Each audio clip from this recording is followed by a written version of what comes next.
Hey people, it's me again. So, anyways, I didn't really want to talk about this sort of thing, but it's mainly because there's just some people that are easily get offended or easily misconstrue certain things.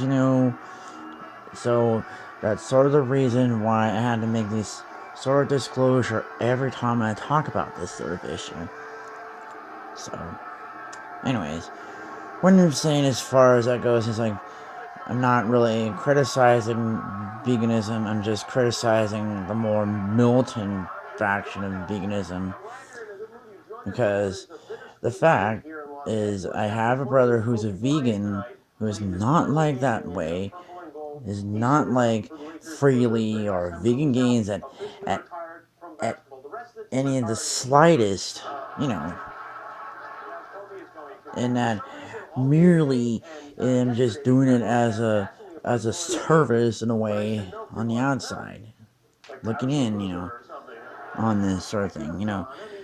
So, anyways, the reason why I've talking about this sort of thing now because this sort of thing had appeared on the news recently, where militant vegans are showing their true colors again, and this has to do with this one family that owns a vegan restaurant, and it turns out that they are no longer vegan as far as that goes.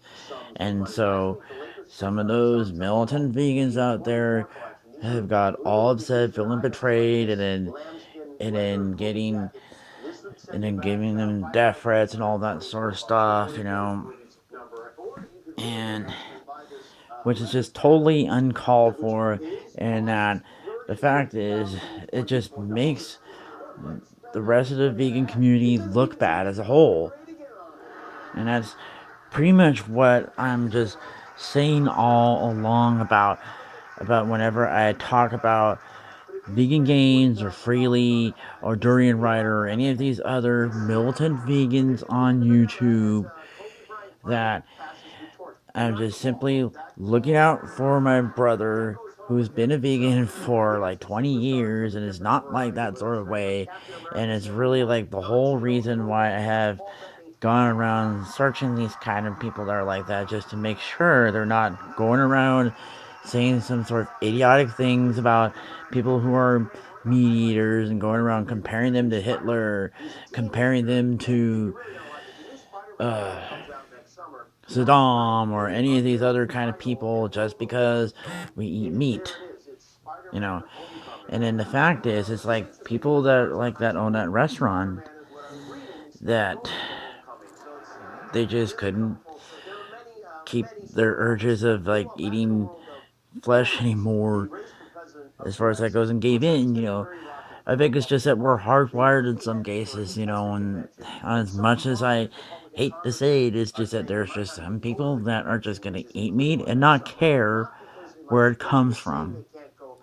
And then some of those militant vegans like Freely and Vegan Gains could go around and do whatever they want. There's just people that are just gonna do that and not care, and that's just something that they have to realize. It's one of those things. There is like you never really see any vegans that are my age or older that are that way. It's always the ones who are in their 20s that seem to act this sort of way. I don't know why it is, but maybe it's just the fact that people that are that young, just don't have a lot of life experience or perspective to understand these kind of things. That it's not going to work out, or that you can't just wave a magic wand and poof, you get everything what you want and ask for, and all this sort of stuff in society and all that. So, anyways, I guess that's probably until next time.